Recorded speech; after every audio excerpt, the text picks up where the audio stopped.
For over 200 years, the spirituality of the brothers, of those that live here, us Franciscans, has always been an outreach to all people. The idea being that everybody is precious in the eyes of God. And so we've always had this openness. We've always had this outreach. We've always had this hospitality. This is one reason you see the doors wide open. It's a welcoming gesture. And so it's a place for people to come. Old Mission San Luis Rey is considered sacred ground. The doors are always open. The church is always cool. You can walk in the gardens. Our cemetery is open to anyone of good faith. And the mission serves the people, particularly in their sacramental needs. People come here for weddings, funerals, to be baptized. And so this is kind of the long Franciscan tradition of simply feeling available to people.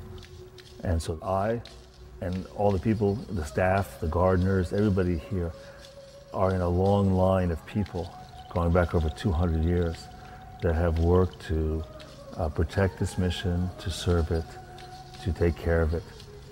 And over the centuries, we do what we can to preserve and to pass on to the next generation what was here before us. It's a great honor to be part of that tradition, a great honor.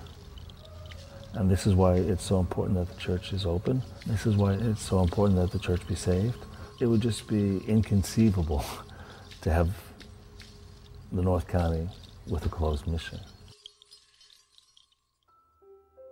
The most pressing problem that the mission has today is that the state has given a mandate that all buildings have to be brought up to code. By state law, legally, the mission has to be retrofitted. Many buildings on this whole complex have to be retrofitted, but the most important one and the most historical one and the most valuable one is the church. This was originally the mortuary chapel where they would bring the deceased after they had died. It's now a chapel dedicated to the Blessed Mother. It's got serious problems with the walls and the structure. You can see up here in the top where moisture has come up either from the ground or down from the roof, which is causing the adobe to expand and the plaster to fall. So the idea is to put steel bands around in the roof and metal rods down through the walls. And it would stabilize and protect the church.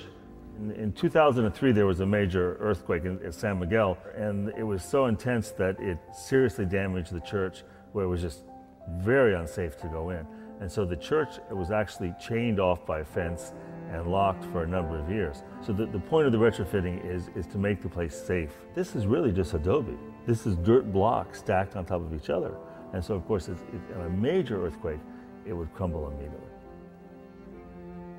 The mission represents far more than a church or a historical landmark. It was the origin of activity in the San Luis Rey Valley so many years ago. And we'd like to see your family a part of helping to preserve this beautiful old mission for the next 200 years.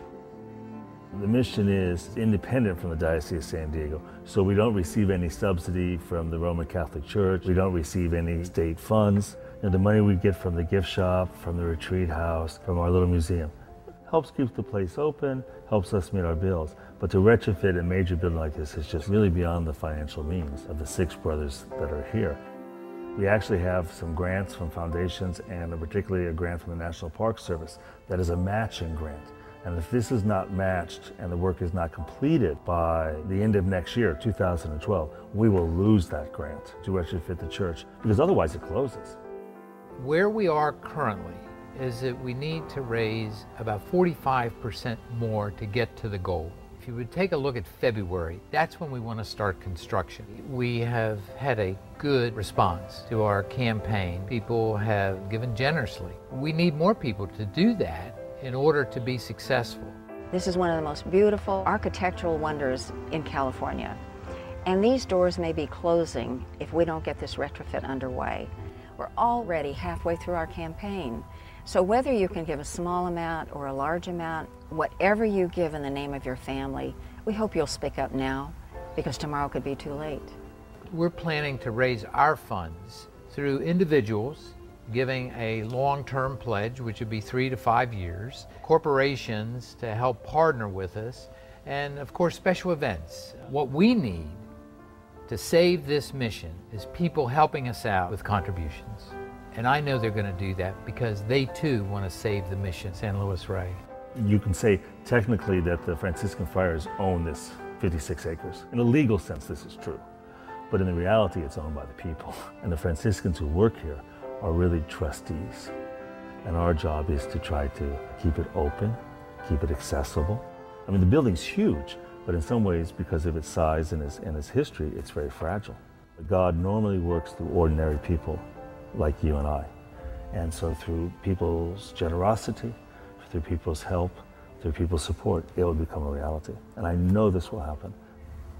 We're asking you to go to sanluisrey.org, click on Donate, and make sure that your family is representing and helping to save this mission. Thank you for your support.